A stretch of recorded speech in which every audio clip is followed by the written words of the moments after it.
tapi bilang silakan. Mana-mana ini? Ini ujian apa? Lupa saya. Seminar hasil. Iya, Pak. Iya, Pak. Oh, oke, baik. Kalau seminar hasil, ini sudah cukup kehadiran apa begini aja. Iya. Saya kurang tahu itu, Pak. Oke, baik. Tidak apa-apa. Saya juga tidak tahu juga.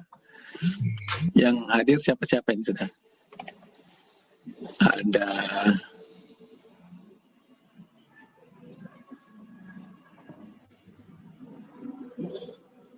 halo, pengujimu siapa-siapa nu?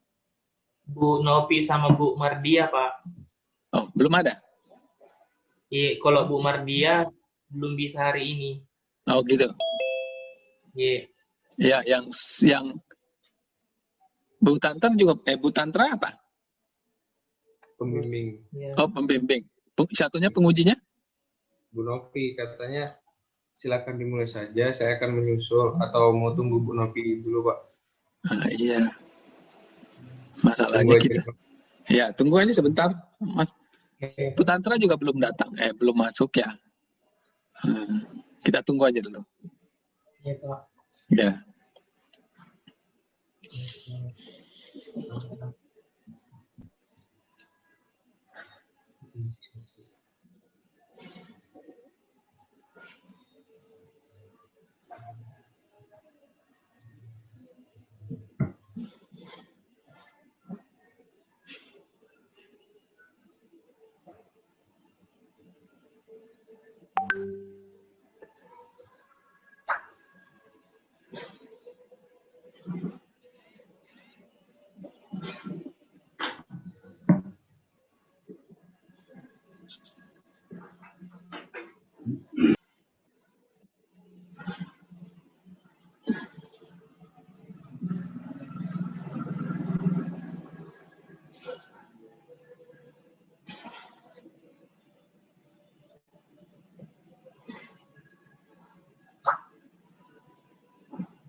Yang Maha Kuasa Indonesia Merdeka, tanya kepada saksi sejarahnya Soeharto, Dr. Pribadi Soekarno, namanya sama dengan Presiden Soeharto. Dr. Soeharto berbicara, Soekarno akan proklamasi.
Kelihatan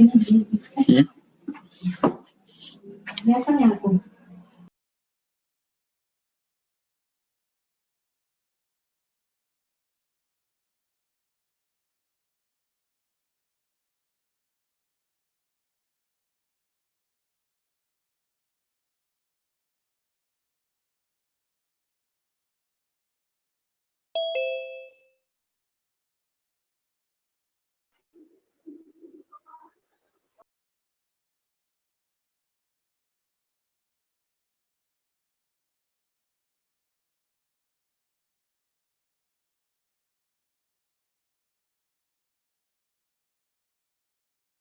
Yuk.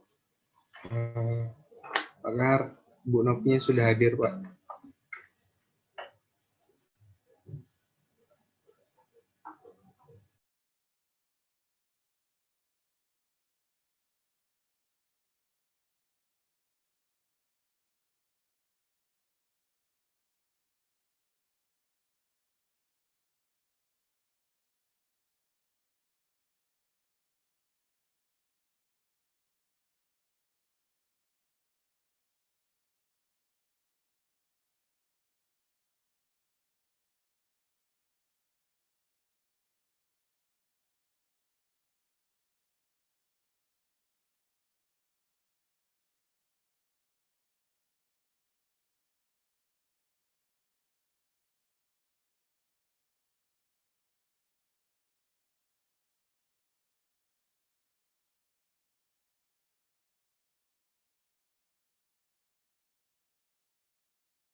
Pak, Bu Nopinya sudah ada, Pak?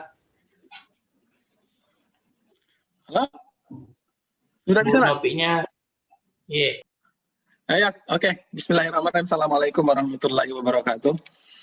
Alhamdulillah, alhamdulillahilladzi arsala rasulahu bil huda wa dinil haq liyuzhirahu 'alad dini kulli wa kafa billahi wakila. Shalatu wassalamu ala asrofil anbiya'i wal mursalin wa ala alihi wa ashabihi ajma'in. Wa ba'du, syukur alhamdulillah. Insyaallah kita hari ini akan seminar hasil ya dari atas nama Wawan dan Sahrul Ramadhani dengan judul Rancangan Pabrik Asam Oksalat dari bahan baku eceng gondok dengan proses oksidasi karbohidrat kapasitas produksi 115.000 ton per tahun. Seminar hasil ini akan kita bagi dalam beberapa sesi. Yang pertama adalah pemaparan dari presentasi dari saudara Wawan dan Sahrul, kemudian tanya jawab oleh mahasiswa, kemudian dilanjutkan dengan tanya jawab dan oleh dosen penguji. Oke, saya kira itu 3 sesi itu akan kita lalui bersama. Untuk efektifnya waktu, silahkan Sahrul dan Wawan bisa memulai. Silakan.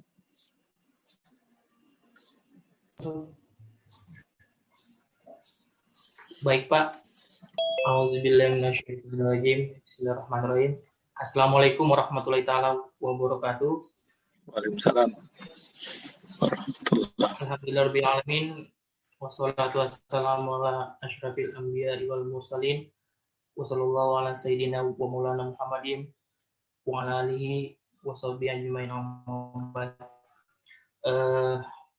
Kami mengucapkan terima kasih banyak kepada Bapak Dr. Insinyur Abdul Kahar STMSI dan Ibu Tantra Diwal Larasati STMT selaku dosen yang membimbing kami selama ini sampai kami bisa SIMAS hari ini. Kami mengucapkan makasih banyak kepada Bu Novi selaku dosen penguji kami hari ini. Kami mengucapkan makasih banyak kepada saudara-saudari sangkatan kami Teknik Kimia 2016 yang sudah support kami sampai kami bisa SIMAS hari ini. Dan makasih banyak lagi buat adik tingkat kami Teknik Kimia 2017 yang hadir selaku peserta hari ini. Ya, baik di sini tugas akhir kami di sini mengangkat judul yaitu prarancangan pabrik asam oksalat dari bahan baku eceng gondok dengan proses oksidasi karbohidrat dengan kapasitas 115.000 ton per tahun. Selanjutnya akan dibahas oleh saudara saya Syarul. Assalamualaikum warahmatullahi wabarakatuh. Yang pertama akan kami bahas adalah latar. Ini topik pembahasan kami, yaitu latar belakang, kapasitas pabrik, lokasi pabrik, pemilihan proses, diagram alir, tugas khusus, evaluasi ekonomi, dan kesimpulan. Yang pertama yaitu latar belakang. Latar belakang kami berdasarkan meningkatnya kebutuhan asam oksalat. Kebutuhan asam oksalat di Indonesia tiap tahun meningkat berdasarkan data BPS yang kami dapatkan. Dan belum adanya pabrik yang berdiri di Indonesia. Yang kedua, ketersediaan bahan baku. Bahan baku yang kami pakai adalah enceng gondok. Enceng gondok merupakan gulma yang mengganggu untuk masyarakat maupun kesehatan. Tetapi enceng gondok bisa dimanfaatkan. Salah satunya dari banyak kegunaan enceng gondok yaitu kami manfaat pembuatan asam oksalat dari komposisi senyawanya yaitu selulosa dan pentosa. Selanjutnya yaitu kapasitas pabrik kami.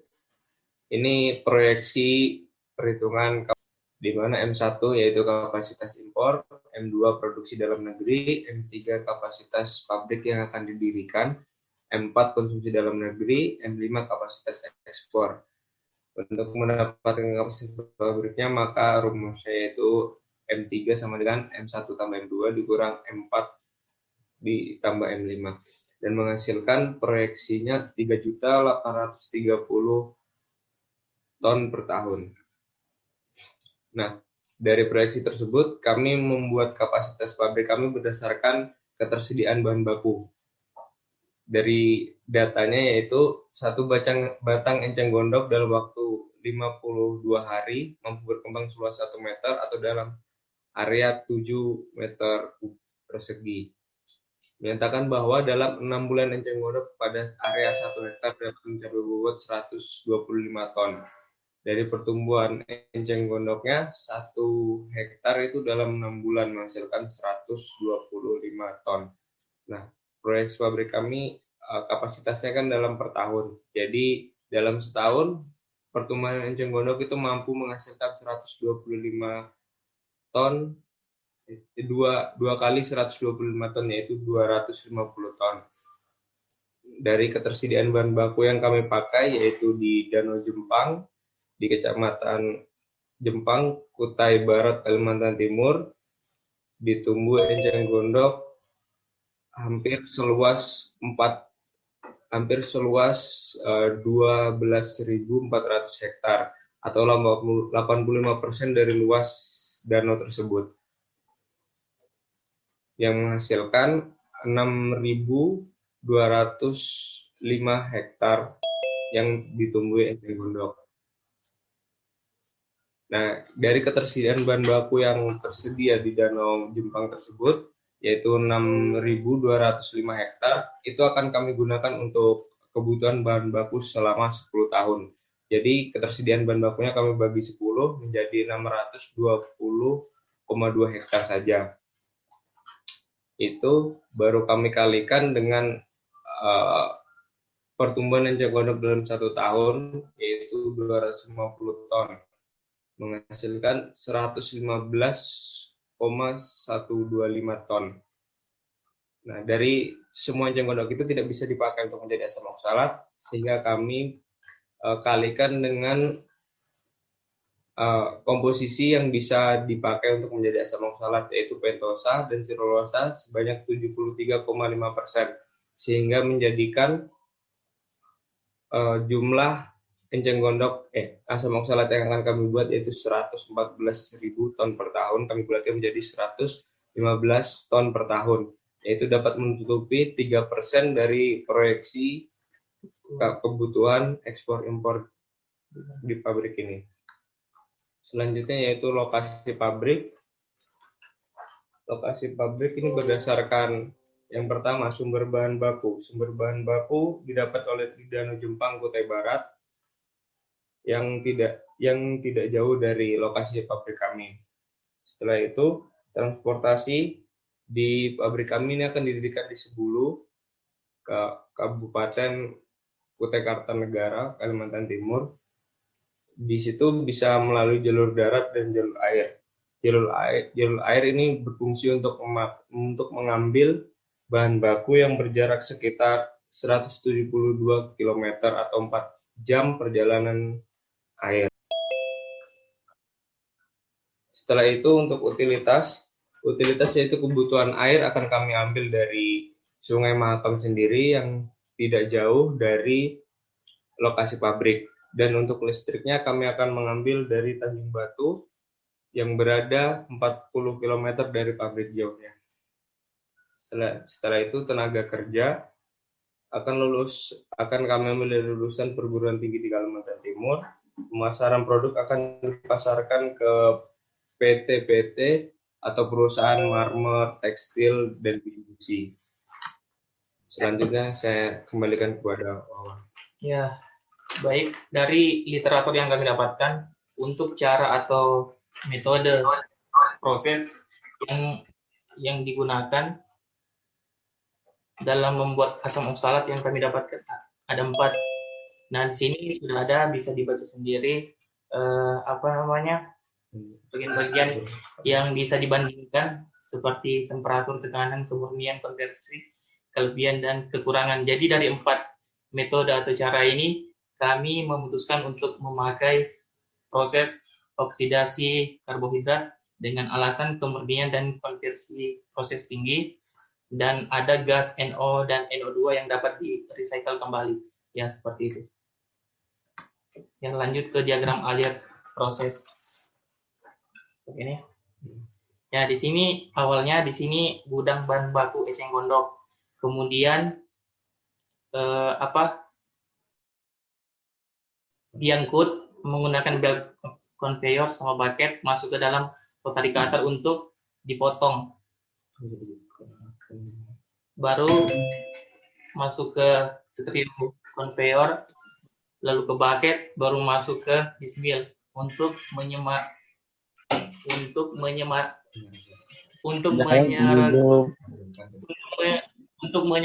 ukurannya yang dari rotarikator tadi. Nah, kemudian masuk ke dalam reaktor hidrolisa. Nah, di sini ada yang ditambahkan yaitu asam sulfat yang digunakan untuk membuat kondisi dalam reaktor ini dalam keadaan asam. Nah, terus tuh yang keluar dari reaktor sintesa ini yaitu air, asam sulfat. Ya, itu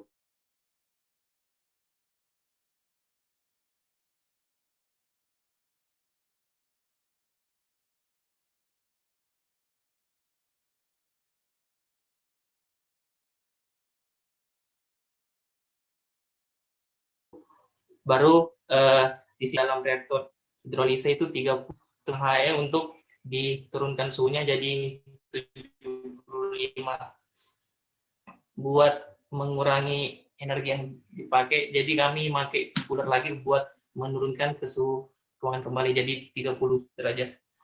Lalu masuk ke dalam centrifuge. Nah, di sini akan dipisahkan jadi yang diambil dari sini yang masuk ke dalam netralizer nanti itu air, glukosa, furfural, dan asam sulfat. Nah, yang turun ke bawah yang masuk ke dalam UPL itu selulosa sisanya, pentosa, lignin, silika, abu, dan air. Ya, seperti itu. Baru masuk ke dalam netralizer. Nah, di dalam netralizer sendiri ini ada yang ditambahkan NaOH buat menetralkan yang tadi di sini yang dari asam sulfat tadi. Nah, jadi di sini hasilnya itu dari netralizer yaitu air, glukosa, furfural, dan natrium sulfat. Masuk ke dalam dekanter. Nah, di sini bagi bahan yang memiliki densitas yang lebih besar, dia akan turun menuju ke UPL. Dan yang memiliki laju densitas yang kurang, dia akan masuk ke dalam reaktor sintesa. Yang masuk itu glukosa, air, furfural. Nah, di dalam reaktor hidrosintesa ini ada ditambahkan HNO3. HNO3 dan P2O5. P2O5 di sini berfungsi sebagai katalisnya. Nah, sedangkan buat asam nitratnya sendiri yang HNO3 tadi, di sini direaksikan buat menjadikan asam oksalat. Seperti itu. Keluaran dari reaktor sintesa itu glukosa, furfural, air, asam oksalat, dan P2O5. Dalam evaporator ini, larutan diuapkan 40,6% air, dia diuapkan lalu dibuang ke atmosfer. Sedangkan filtratnya 9%, dia masuk ke dalam net kristalizer nanti. Suhu dari keluaran evaporator ini sebesar 100 derajat Celcius. Maka di sini kembali digunakan cooler buat menurunkan suhunya sebelum masuk ke dalam kristalizer. Nah, di dalam kristalizer ini, disinilah tempat terbentuknya kristal asam oksalat dihidrat. Ya, seperti masuk ke dalam filter press. Ya. Di sini ada dua keluaran. Sorry. Nah, di sini ada dua keluaran. Yang bawah ini cake-nya, yaitu glukosa, furfural, air, asam oksalat, dan sedikit P2O5 sebesar 0,01% saja. Nah, kemudian filtratnya dia langsung masuk ke dalam UPL. Filtratnya sendiri glukosa, furfural, air, asam oksalat, dan P2O5 sebesar 0,3%. Nah, kemudian masuk ke dalam rotary dryer, yang dimana untuk menghabiskan uap air yang ada yang keluaran dari filter press tadi. Nah, kemudian keluaran dari rotary dryer ini kan suhunya tinggi, 100 derajat Celcius. Jadi, maka di sini kembali digunakan rotary cooler buat menurunkan kembali ke suhu ruangan. Kemudian masuk ke dalam gudang. Nah, kemudian di atas yang keluaran ini ada gas. Gasnya itu NO, N2O sama NO2. Nah, di sini dia masuk ke dalam absorber. Kemudian ada menambahkan udara, namun yang dimasukkan ke sini sudah dikonversi, yang masuk cuma air sama oksigen saja. Nah, kemudian diabsorb, kemudian di recycle kembali menjadi HNO3 dengan konversi asam nitratnya itu 5%. Ya. Selanjutnya saya akan menjelaskan diagram alir utilitas. Utilitas yang kami pakai adalah air sungai. Pertama, air sungai akan di-screening sebelum masuk ke clarifier, bak penampungan air sementara. Setelah itu akan masuk ke clarifier untuk dipisahkan dengan pengotornya, yaitu dengan penambahan alum dan soda as. Di situ terjadi flokkuasi dan sedimentasi. Setelah itu dipompakan lagi ke sun filter untuk menyaring atau memisahkan kembali air dengan pengotornya. Nah, keluaran dari sun filter ini kan dipompakan ke cooler. Cooler di sini akan menjadi media atau sebagai pendingin dari steam return. Kenapa kami pakai cooler? Karena steam return kami hanya keluarannya 85 derajat. Jadi dia masih dalam kondisi air, bukan gas, bukan uap. Baru keluaran dari situ turun menuju ke bak penampungan sun filter.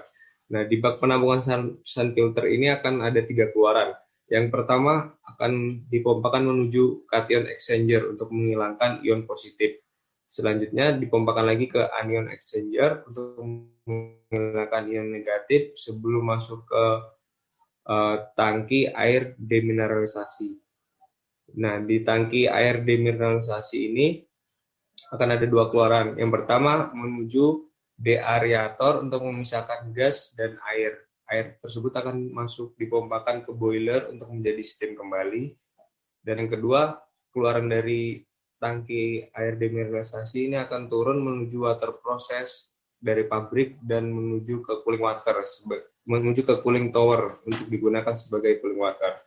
Nah, selanjutnya keluaran dari bak sun filter tadi ada yang kedua, yaitu untuk air sanitasi. Dipompakan menuju ke bak klorin, ditambahkan klorin dengan cara diinjeksikan untuk menghilangkan bau dan membunuh bakteri sebelum air digunakan di pabrik. Setelah itu dipompakan ke bak penampungan air sanitasi sebelum dialirkan ke seluruh kebutuhan air sanitasi di pabrik.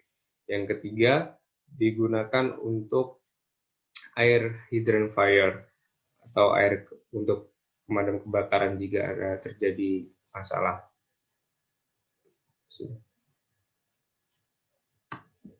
Ya, dilanjut ke tugas khusus. Nah, ini tugas khusus saya yaitu reaktor. Nah, jadi reaktor yang kami gunakan itu CSTR, di mana tutup atasnya itu tori spherical dan bawah konikal. Selanjutnya tugas khusus saya yaitu evaporator.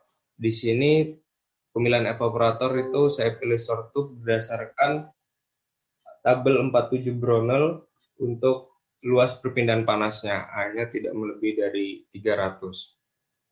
Di sini ada 5, kelihatan.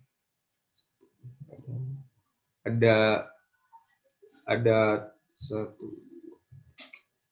5 nozzle. Yang pertama nozzle untuk umpan masuk. Yang nozzle 1 yaitu nozzle air. Nozzle 2 itu untuk umpan. Nozzle 3 itu untuk steam masuk. Dan nozzle 4 itu untuk steam keluar. Nozzle 5 itu untuk Di sini dilanjut buat evaluasi ekonomi dari yang kami hitung keuntungan setelah pajak yang kami dapatkan itu 130 839 953 410. Nah, POT setelah pajak yang kami dapatkan tuh 3 tahun lebih. ROI setelah pajak 21,63%, sedangkan BEP yang kami dapatkan 40,78%, sedangkan IRR yang kami dapatkan tuh 25,36%. Kesimpulannya dari yang kami hitung di evaluasi ekonomi, maka prarancangan pabrik asam oksalat dari bahan baku eceng gondok dengan proses oksidasi karbohidrat dengan kapasitas 115.000 ton layak untuk didirikan dan dikaji ulang. Ya, terima kasih. Kami kembalikan ke pakar selaku host pada hari ini.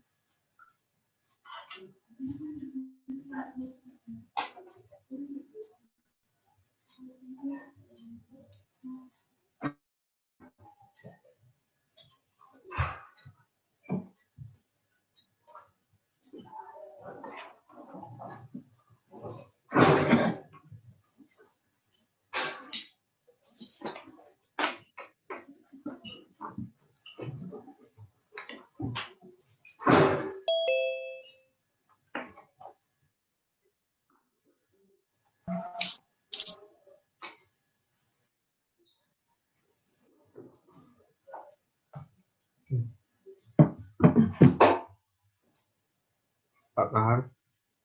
Pak.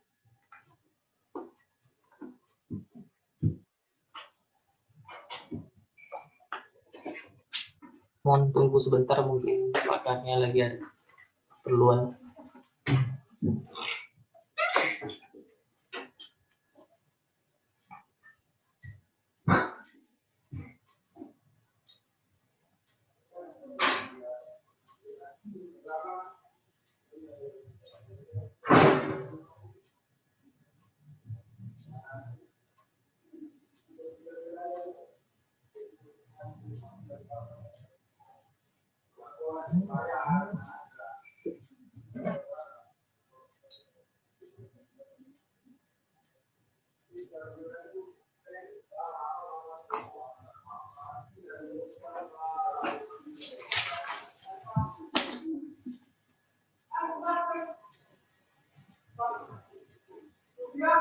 Bapak.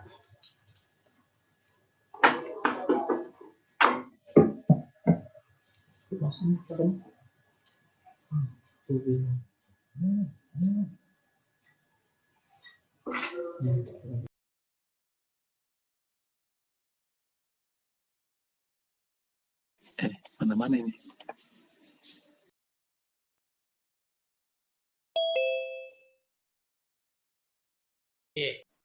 Nitrat kapasitas produksi 115.000 ton per tahun. Presentasi kan untuk kebutuhan bahan baku selain pabrik. Setelah itu tenaga kerja dari rekan-rekan mahasiswa. Ayo silahkan yang ada pertanyaannya, silahkan diajukan. Oke, ini ada pertanyaan dari Yunita Prastiwi ya.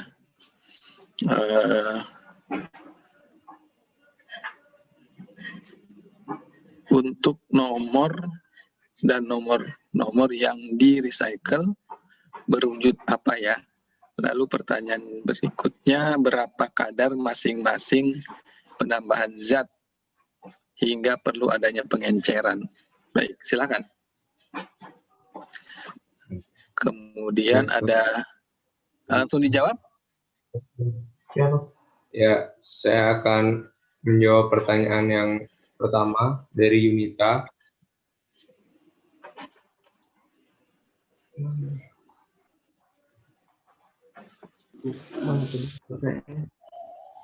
Yang pertama, recycle itu berwujud apa? Recycle itu berwujud liquid asam nitrat atau HNO3 yang hasilnya dari pengabsorptan gas NO menghasilkan asam nitrat. Baru setelah itu pengenceran di reaktor hidrolisa ya. Dia itu pengenceran dari, mungkin share screen aja.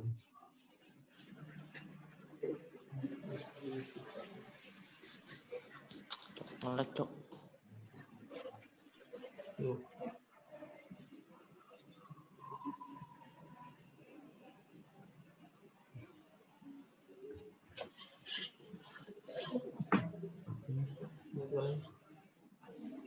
Nah, ini di reaktor hidrolisa kan R210 ditambah air, ini bukan buat pengenceran, tapi dia buat reaksi pembentukan glukosa. Nah, di sini untuk yang pertama kan asam sulfat H2SO4. Ini kami bahan bakunya yaitu padatan, 95% konsentrasinya. Nah, yang ingin dibutuhkan di reaktor hidrolisa ini adalah 77% saja. Makanya kami encerkan. Seperti itu. Oke. Selanjutnya, Pak. Pertanyaan Dari yang mana, Pak? Ayub, nomor 2 si Ayub. Dari Ayub, TKM 2017 mau bertanya, berapa banyak perbandingan eceng gondok, asam sulfat, dan air yang masuk ke dalam reaktor R210? Oke. Ya. Untuk perbandingannya eceng gondoknya itu nggak dibandingin sih. Perbandingannya cuma asam sulfat dan air, yaitu 1:2. Asam sulfatnya 1, airnya 2. Kalau eceng gondoknya nggak ada perbandingan. Kasihan. Putus-putus Kak, Pak. Suaranya, Pak. Ya, enggak, baik-baik saja. Kemudian yang dari Rifaido ingin bertanya tadi, kalau nggak salah ada hasil sampingnya glukosa. Untuk glukosanya apakah ada proses lebih lanjut untuk dijual atau dibuang saja? Terima kasih. Ya, ini dari Rifaido. Ya. Diturunkan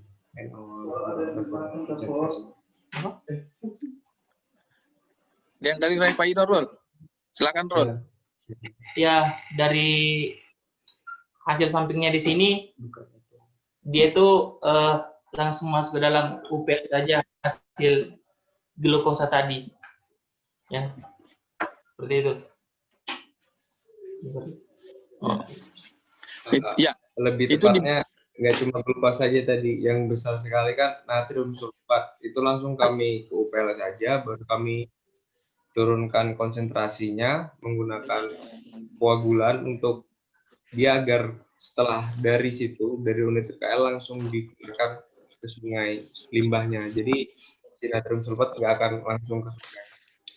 Oke, baik. Gitu, Pak. Kemudian dari Titon, saya ingin bertanya, berapa komposisi katalis I2O5 yang digunakan pada reaktor? Apakah ada pilihan katalis lain selain I2O5? Ya, katalis yang di reaktor itu. Oke. Komposisinya itu 0,01% dari berat glukosa, Pak. Dan di situ mungkin yang proses yang kami gunakan ini oksidasi karbohidrat. Ini pilihan katalisnya cuma ini saja. Untuk yang lainnya mungkin di proses yang lainnya bisa pakai katalis yang lainnya atau tidak bisa pakai katalis. Oke.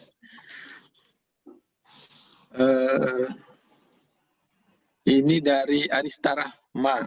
Rahma apa ini? Pokoknya Rahma lah. Rahma Melati.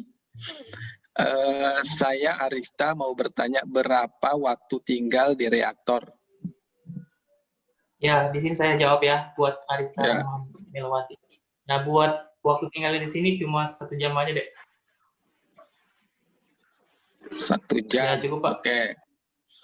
Kemudian dari Sherly mau bertanya, di rotary dryer berapa persen kandungan air yang hilang?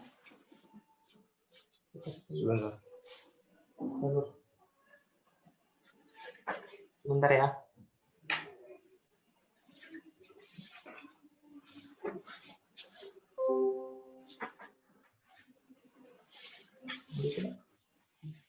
Banyak, Bang. Ya, sambil. Nanti kelamaan. Ya, sambil dulu. Ya, mau yang lain ya? Mau bertanya, Bang, di reaktor 1 dan reaktor sintesa, tadi apakah kondisi operasinya berbeda atau sama? Dan untuk reaktor 1, mengapa kondisinya dibuat dalam kondisi asam? Oke. Coba tampilkan anunya, VFD-nya, supaya bisa dilihat reaktor yang dimaksud itu. Baik, Pak. Ya.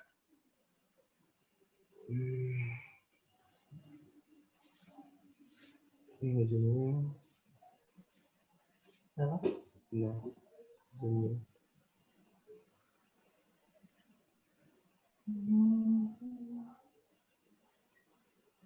Ini kondisi operasinya berbeda. Di sini suhunya 100 Tampilkan slide show-nya, no. dan di sini Halo. suhunya itu. Halo. Iya, ini, Pak. Oh, Enggak, digedein. Oke, Pak. Ini slide saya-nya aja, bukan. Ya, nah, itu kan Ya. lebih gede.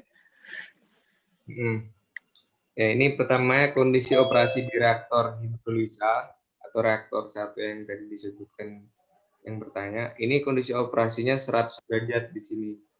Dan yang kedua di sini 71 derajat reaktor sintesa. Baru apa lagi tadi, Pak? Kondisinya asam di reaktor 1. Kenapa? Oh, oke. Ya, dia kenapa cepat betul. Kenapa kondisinya asam, yaitu dengan penambahan asam sulfat tadi, supaya dia itu mudah terpisah si lignin dan silika dari si glukosa dan purpuran yang sudah terbentuk. Karena silika, lignin itu kan dia seperti lendir gitu Pak, getahnya dari enceng gondok tadi. Itu dipisahkan di sentrifuge ini.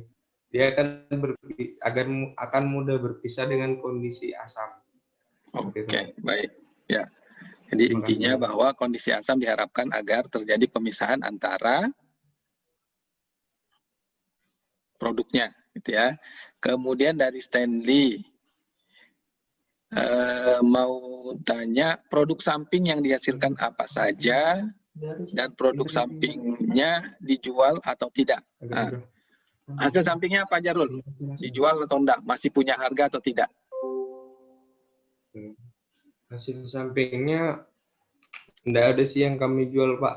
Hasil sampingnya tadi kan natrium sulfat itu langsung ke UPL dan diturunkan konsentrasinya pakai NaOH. Baru yang satunya itu gas-gas NO itu. Nah kami jual, tapi kami buat recycle, buat bahan penunjangnya, di recycle menjadi HNO3. Ya. Seperti itu saja Pak. Sisa-sisa eceng gondoknya diapain? Sisa-sisanya itu Ya. yang silika lignin itu Kak Pak? Bukan ya, kan ini yang dari eceng gondok, kan nggak mungkin semua jadi silika. Ya. Ya, Tidak itu Pak, yang dimaksud. tidak kami jual. Jadi diapain? Mungkin bakal dikeringkan lagi baru untuk dipakai lagi sebagai bahan baku. Oke. Kemudian dari Rifadillah bertanya satu, ini banyak juga pertanyaan si Rifadillah ini. Penggunaan bahan baku sendiri apa tidak ada yang berasal dari impor dari luar? Dan apakah eceng gondok sendiri mempunyai kualifikasi yang bisa digunakan sebagai untuk bahan baku? Dua, jenis reaktor sendiri apa yang digunakan merupakan jenis yang sama? Oh, maksudnya ini kali ya. Ini apakah sama jenisnya dengan reaktor 2 ini? Gitu. Itu yang pertanyaan nomor 2. Ya, silakan. Silakan Wan. Untuk jenis enceng gondoknya ya, kayak mutunya gitu ya Pak, yang ditanyakan ya? Ya. Apakah tidak ada dari Itu luar? enggak Dari ada. luar apa ini? Impor dari luar. Kalau bahan penunjangnya mungkin beberapa ada, tapi kalau enceng gondoknya kami manfaatkan yang ada di sini saja. Oh, gitu. Ketersediaan bahan baku yang di sini aja sudah bisa mencukupi untuk 10 tahun. Mungkin kalau setelah 10 tahun kalau habis ya, mungkin bisa cari di luar daerah sini atau ekspor. Ya, baik. Kemudian reaktornya, apakah jenisnya sama atau tidak? Jenis reaktornya sama, CSTR dua-duanya. Oke. Nah, yang dari banyak betul juga ini pertanyaannya. Sampai berapa Bu Tantra? Iya Pak. Halo, ini biasanya sampai berapa? Pertanyaan biasanya untuk mahasiswa. Biasanya 2 sesi Pak. 2 sesi. Nah ini cuma 1 sesi aja Bu. Saya cuma bacakan aja semua. Oke, baik. Tadi berarti ini ya ini kita close sampai di sini saja ya. Ya. Oke, sampai di ya.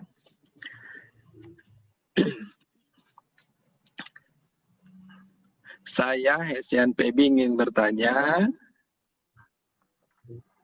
untuk produknya dijual dalam bentuk apa dan bagaimana sistem pemasarannya? Produknya. Ya, silakan. Ya.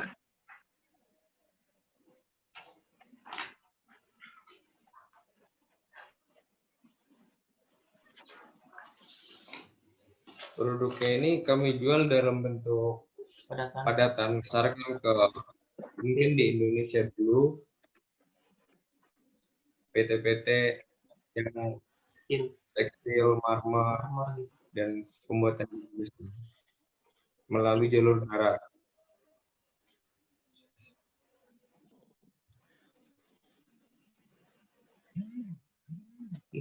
Sebagai bahan apa, Rul? sebagai bahan untuk pemisah atau penghilang pewarna biji.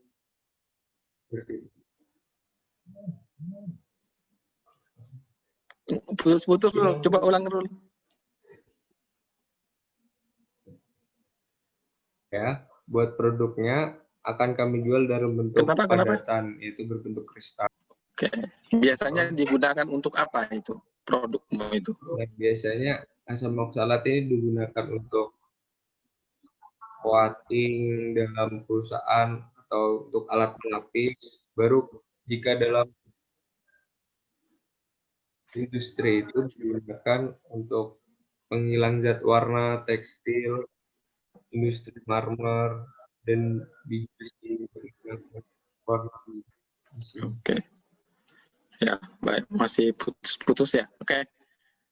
Suara saya masih agak baik kedengaran. Jelas, Pak. Baik aja, Pak. Oh, baik. Pertanyaannya mahasiswa saya cukupkan ya. Ya, halo. Cukup atau gimana?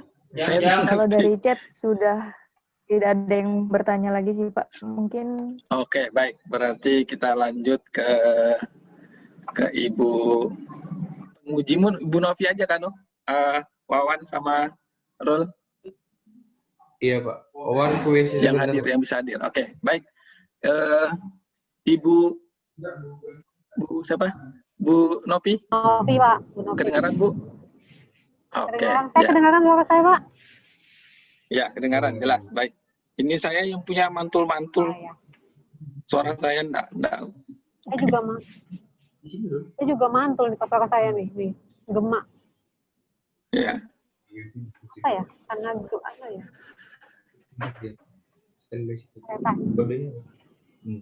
Oh ya, saya mau lihat PFD-nya tadi ya, coba dibuka lagi. Baik, Bu. Halo, kan? 99. Ini, Bu.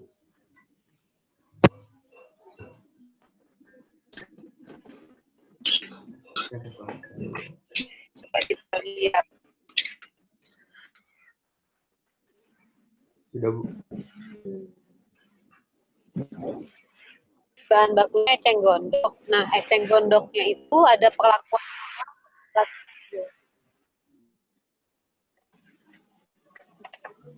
Jelas, Bu. Putus-putus, Bu. Ada perlakuan nggak terhadap eceng gondok di awal? Belum masuk proses.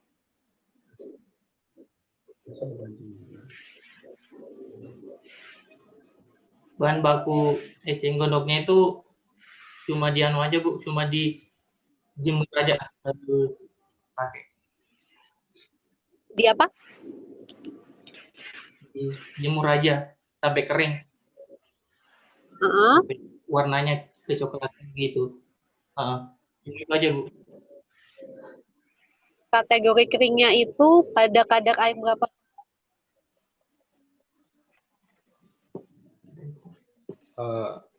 Kami tidak tidak ke situnya, Bu. Cuma tujuan dari kering ini supaya mudah dihancurkan aja, Bu, supaya mudah dipotong. Seperti itu, Bu. Kalau kadar pengeringan airnya, menggunakan apa?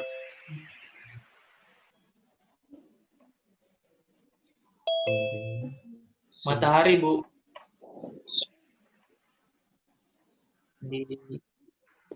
Berarti dihampakkan begitu ya? Bahan baku berapa banyak tadi untuk produksi kalian? 115.000 ton, Bu. 15.000 ton bahan baku. Bukan, Bu, sudah.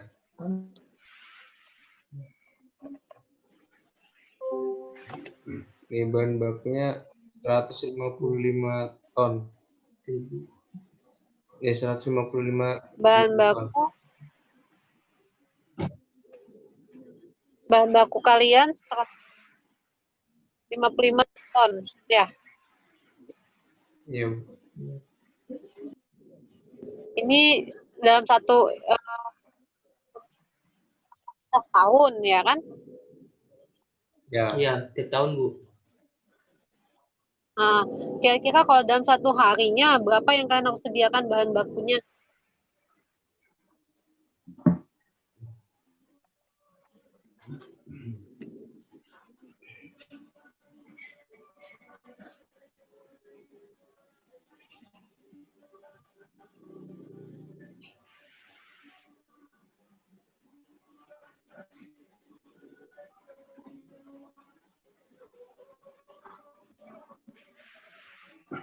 dalam seharinya itu kami perlu 470 ton. 470 ton.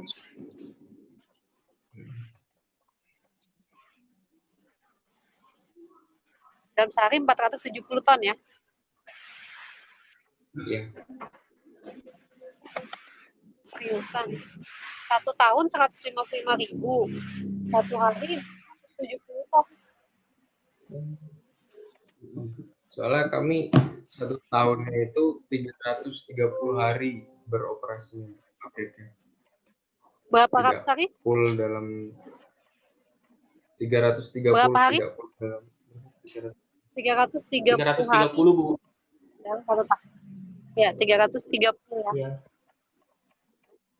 Oke, dalam setahun. Bahan baku kalian 150.000 ton satu tahun. Iya. Dibagi 330 jadinya 470 ton per harinya. Betulan. Kalau per harinya 470 ton, Iya, iya, iya. ya. Pertanyaan lanjutannya adalah,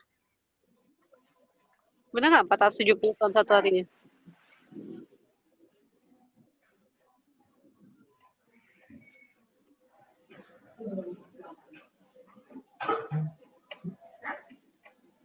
Empat ratus 70 kilo. Hah?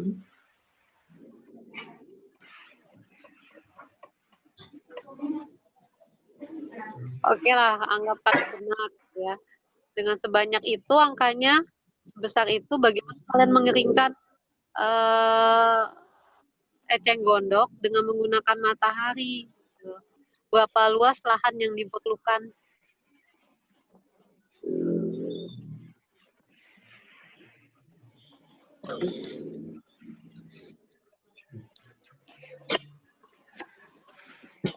Mungkin tadi yang buat bahan bakunya itu, Bu, nggak segitu jumlahnya dalam hari. Nanti Ya. kami coba hitung kembali, Bu.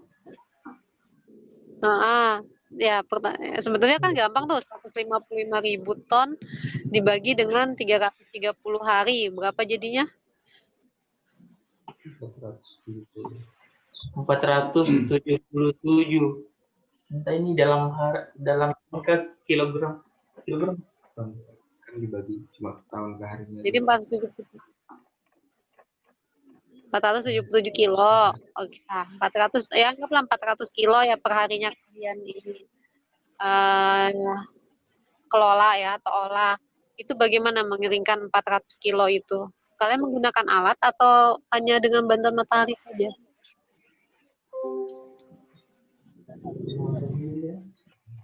Coba lihat PFD kan. Mungkin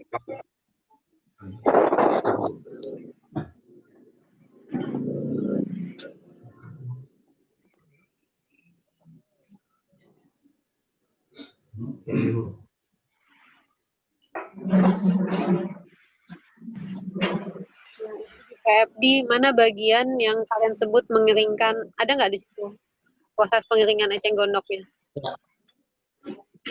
Nggak ada, Bu. Nggak ada. Jadi langsung eceng gondok kering yang masuk dalam situ. Iya, gitu. Padahal kan eceng gondok dapat dari dari produsennya. Ini kalian ambil sendiri eceng gondok atau langsung dalam eceng gondok yang segar atau eceng gondok yang kering yang kalian ambil? Yang kalian beli? Yang sudah kering, Bu. Jadi kami ngasih biaya. Jadi kami beli eceng gondoknya itu 1 kilonya 1.000. Masuk dalam Ekotek. Masih biaya. Oh gitu, jadi eceng gondok kering. Ada ya proses pengeringan eceng gondok di luaran gitu?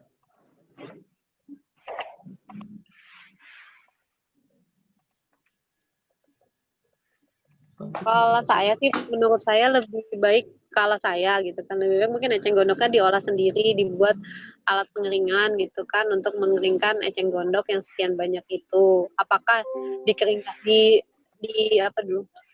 Dikecilkan dulu ukurannya baru dikeringkan atau dikeringkan dulu baru dikecilkan ukurannya baru masuk ke proses.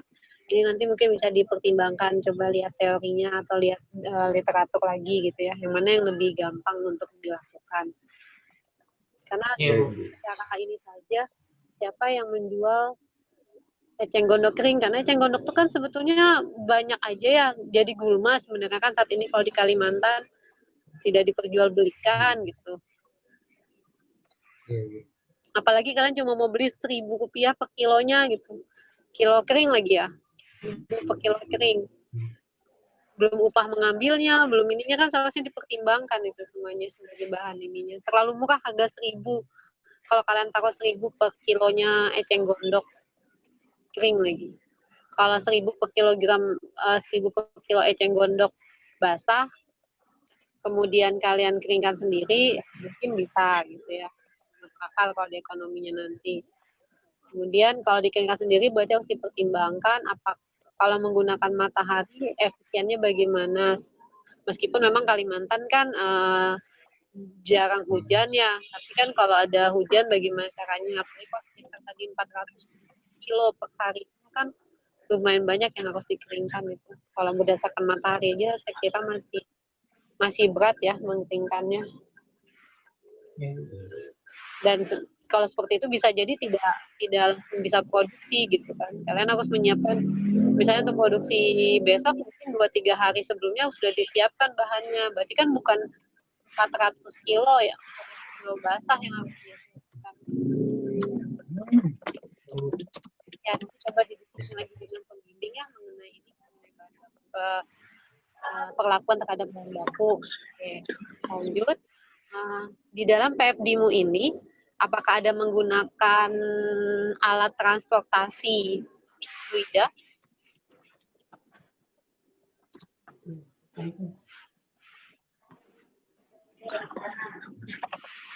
Carol, kawan, ada menggunakan alat transportasi fluida nggak? Enggak. Tidak ada, Bu. Nggak ada? Yakin? Fluida. Ada, Bu, ada. Kalau gitu pertanyaannya ada. Apa? Blower. Apa alat transportasi? Blower? Apa sih alat transportasi fluida itu, Sakul? Kayak kompresor.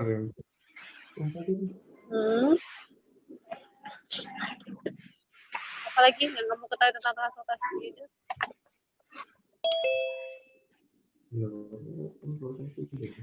Pak Kahar, saya sampai jam berapa lama nih Pak bertanya? Blower, baru itu aja yang saya tahu. Itu aja yang kamu tahu untuk alat transportasi. Kawan, apa yang kamu ketahui tentang transportasi fluida?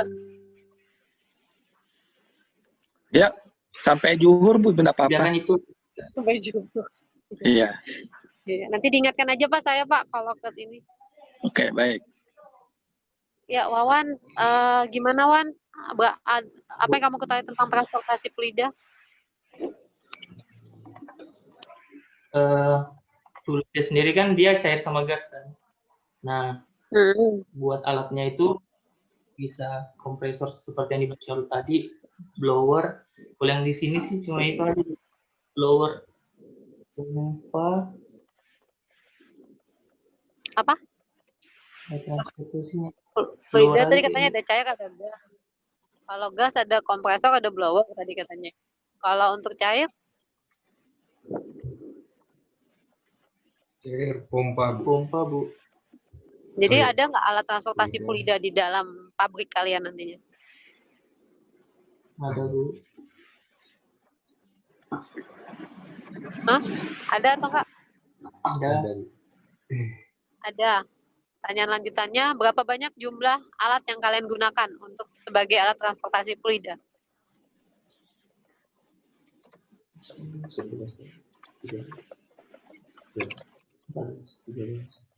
13 Bu, 11 pompa, 2 blower. Oke, itu bisa. Tadi katanya nggak ada. Oh. Oke, saya lanjutkan. Dalam PFD ini, kan di sini ada garis putus-putus merah, ada garis putus-putus biru, kemudian ada garis putus-putus hijau ya. Terus saya perhatikan di sini garisnya semuanya nyambung gitu. Apakah memang masuk ke dalam aliran pipa atau seperti apa ini?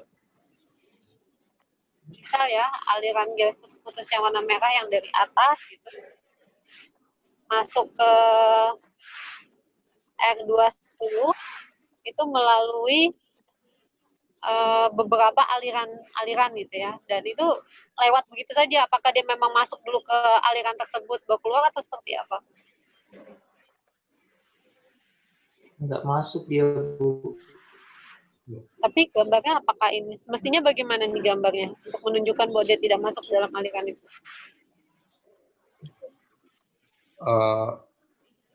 Maksudnya steamnya itu Ibu, salah satu contohnya steamnya itu ya. Nah, kalau kita lihat kan steamnya ini dia melintasi aliran 6, melintasi aliran 22, melintasi aliran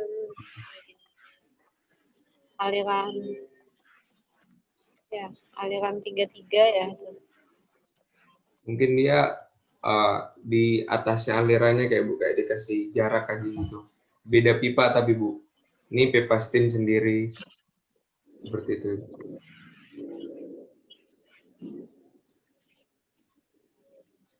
Jadi melalui beda pipa Bu. Ini pipanya sendiri, pipa steam sendiri, itu pipa aliran yang lainnya sendiri. Jadi dia kayak dikasih jarak mungkin atas bawah seperti itu. Atau ya, coba dipelajari lagi ya untuk penggambaran aliran jika melalui aliran lainnya seperti apa gambarnya semestinya.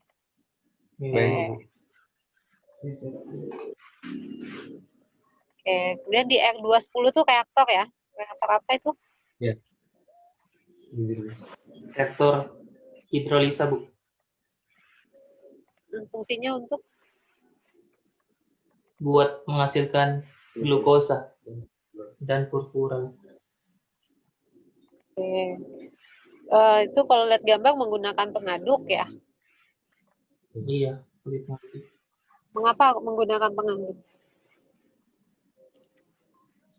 Karena di situ enceng gondok dan air sama asam sulfat itu harus bercampur, makanya menggunakan pengaduk, dan reaksinya itu pun mungkin agak lama supaya lebih cepat terjadinya reaksi itu. Oke, ini eceng digunakan dari daun sampai batang ya, semua ya, tidak Iya. Iya Bu. Sekarang untuk kita menghomogenkan campuran padatan dari gondok dengan larutan asam sulfat, kita menggunakan pengaduk. Yang saya tanya, pengaduknya, jenis pengaduknya apa?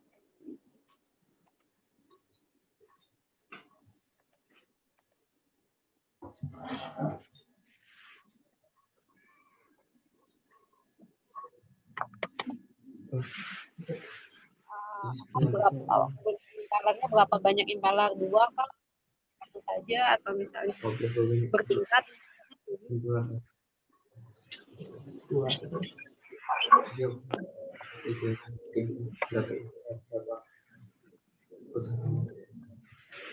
aja Bu. 2. Dasar pemilihan kalian menggunakan itu berdasarkan apa?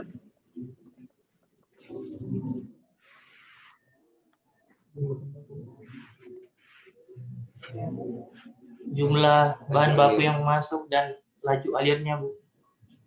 Besar atau kecilnya gitu.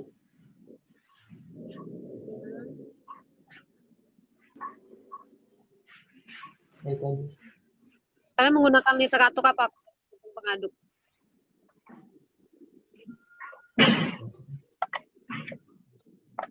Ya.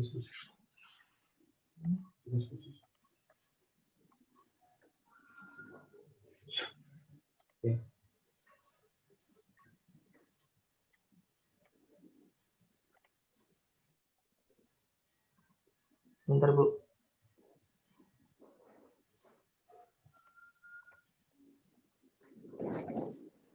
Ya, Wawan coba dicari ya, menggunakan literatur apa. Kemudian kepada Sarul, ini saya lihat dia Bu, pakai jaket pendingin ya Sarul ya.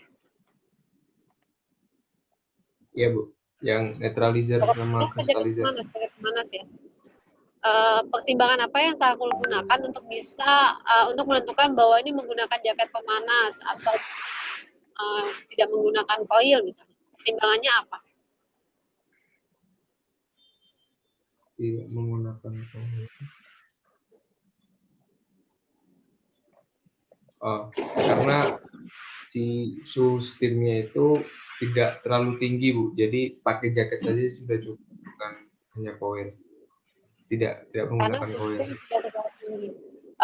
Kategori suhu steam tinggi itu seperti apa?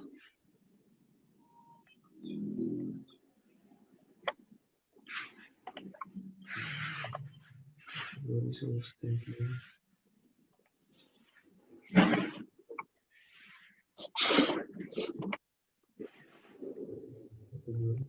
Sebentar, Bu.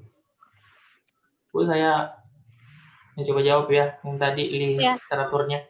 Nah, di sini kami pakai buku Genco buat menentukan jenisnya. Pakai literatur apa? Buku Genco please, Bu. Buat menentukan jenisnya. Itu aja, geng kopi aja. Jadi kami juga pakai buku Wallace buat menentukan gula apel yang digunakan. Oke, nanti di ujian kita ini ya, kita bahas lebih lanjut tentang ini, nanti ditunjukkan ke sayanya. Oke, sekarang kembali ke Sarul. Sarul mana tadi?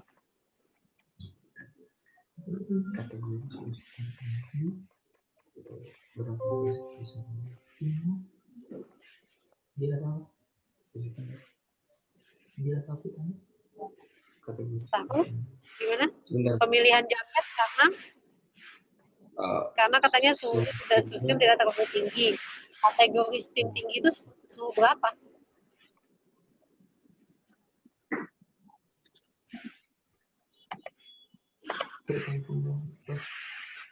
Uh, 200 ke atas, Bu.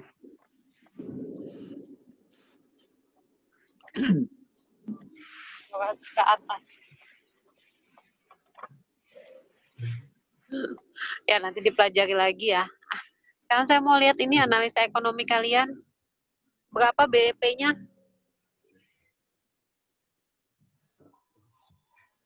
Bentar, Bu, macet.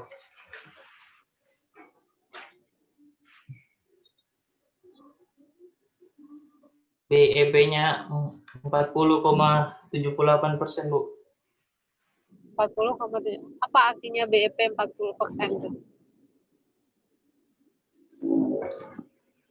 Kalau yang kami tahu, BEP itu titik seimbang antara modal dan keuntungan yang didapat.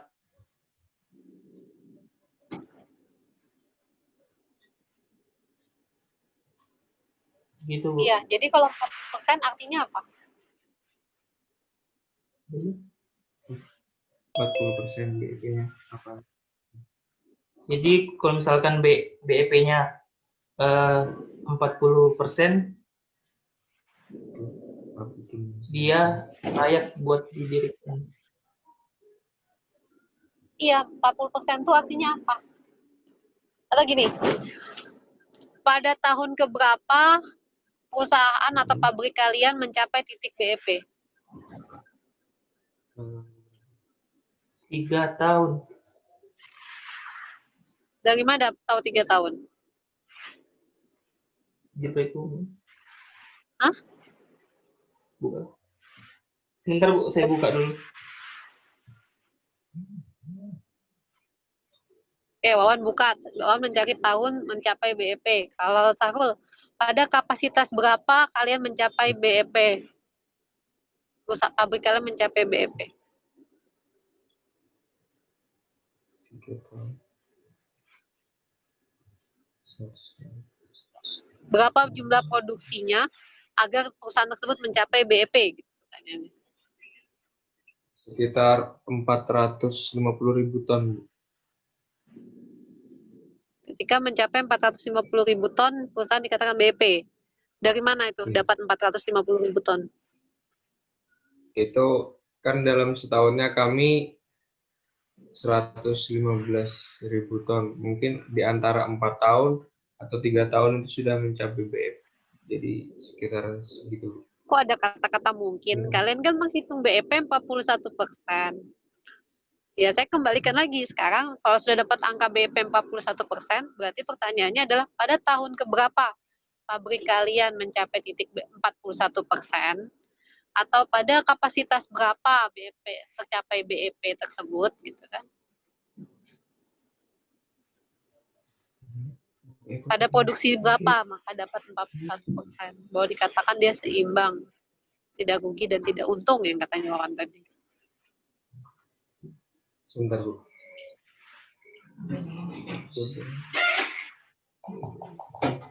Masih dicari, Bu. Tuh, kalian hitung BEP loh.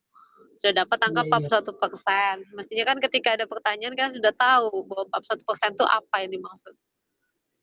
Kalian pakai grafik atau pakai apa menghitung BEP-nya?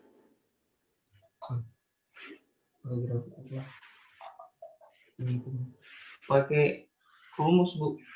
Bentar.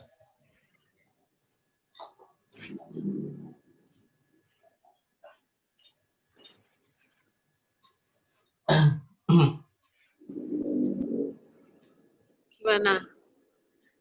Ya udah, dikip. Lanjut. Tadi saya lihat ada apa? POT ya? Di ekonomi kalian, coba lihat analisa ekonomi. Iya, Bu. Slide analisa ekonominya. Anunya, Bu. PDF lampirannya, Bu. Setelah pajak 3,2 tahun. Apa itu POT setelah pajak? Jadi setelah pajak.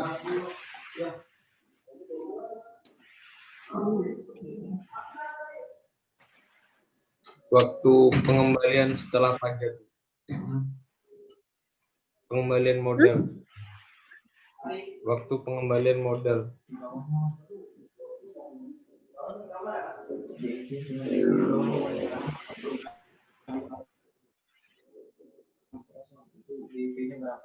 Berapa per kilonya?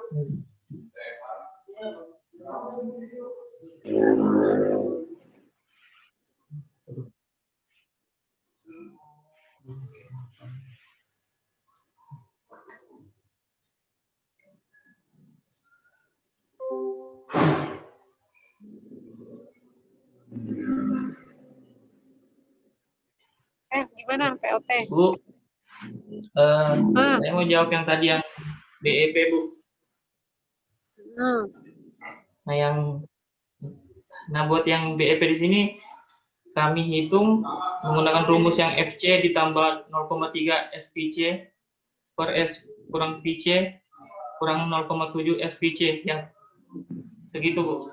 Apa rumus yang kami pakai itu buat menentukan BEP-nya. Iya. Sekarang apa artinya? Kan kalau BEP adalah titik impas. Ya, itu artinya BEP. Sekarang kalian dapat BEP 41% gitu atau 40%. Nah, apa arti BEP 40% itu?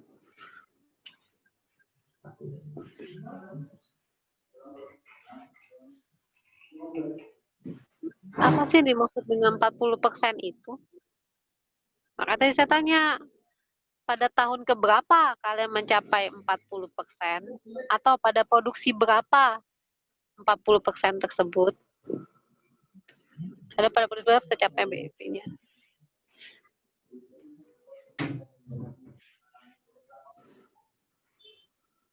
Oke, next. Pertanyaan saya lagi. POT itu apa? Apa kepanjangan dari POT? Itu. Kepanjangannya Kak Bu? Heeh.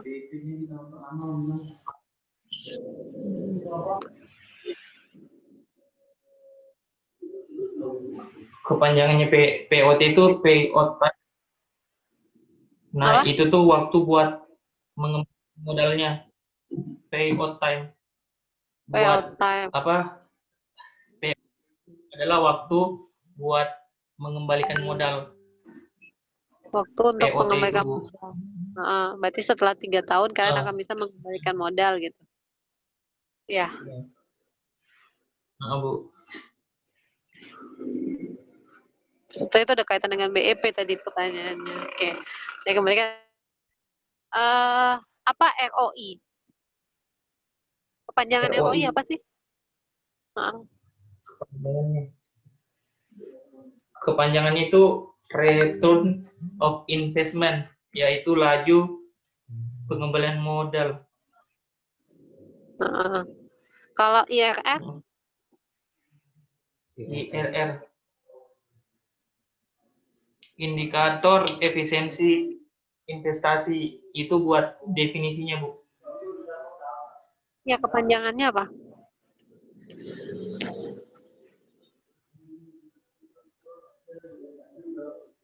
Kepanjangan IRR, internal rate of return. Nah, ada ROI 21,67%. Ada IRR 25,36%. Artinya apa?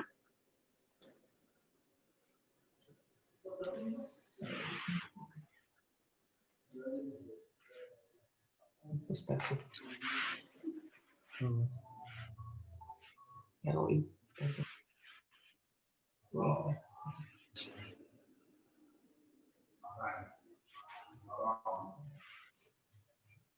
Artinya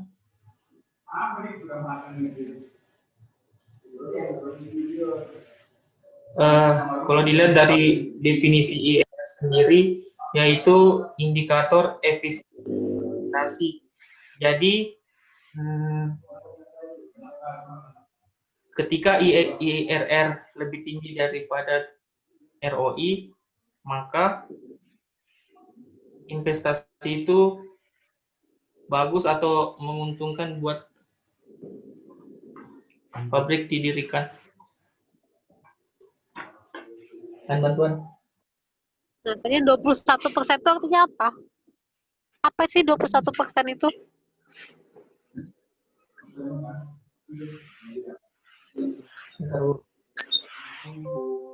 Itu sama sih tadi kan. Kayak menulis BEP sekian persen, ROI sekian persen, IRR sekian persen.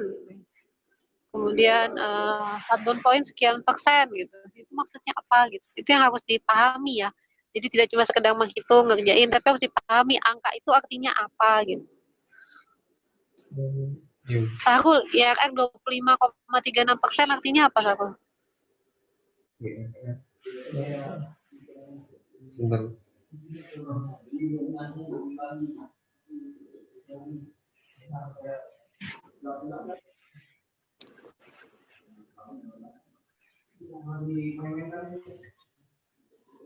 Ini kalau saya lihat data kalian ini, kalian terlalu banyak ambil untung ini.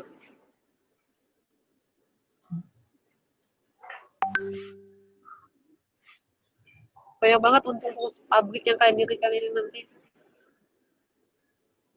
Kalau benar angkanya seperti ini ya.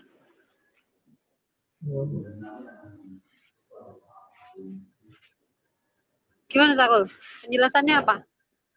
IRR itu kayak kelayakan pinjaman atau bunganya, Bu, dari pabrik didirikan itu. Jadi kalau Jadi dia 25%. kecil, Bu. Hah? Ini kecil. Apanya kecil? Untuk apa?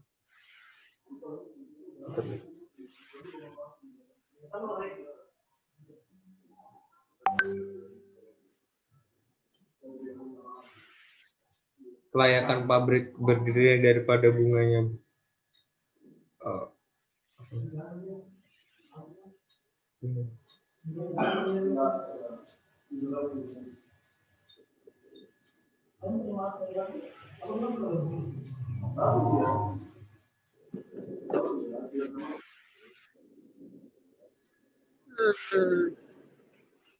Ini ya masih perlu dipelajari lagi ya ekonominya ya, angka-angkanya ini kenapa muncul seperti itu. Oke, nanti coba lagi ya, dipelajari lagi ya. Pak Kahar, dari saya cukup Pak Kahar. Ya, baik Bu. Oke. Ya. Hah? Cukup.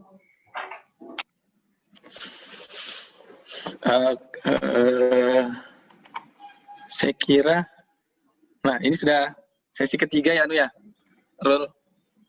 Nah, jadi sudah bisa ditakar-takar ya, sampai sejauh mana pemahaman tentang TA-nya sendiri yang dibuat, oke? Nah, saya kira itu nanti juga pasti ada gambaran tentang pendadaran ya. Tapi kalau memang ada perbaikan di dalamnya, silakan secepatnya dilakukan perbaikan, karena masih ada waktu untuk melakukan perbaikan jika ada perbaikan sebelum mendaftar ke pendadaran ya. Baik. Teman-teman yang lain masih ada? Kalau sudah ada kita tutup.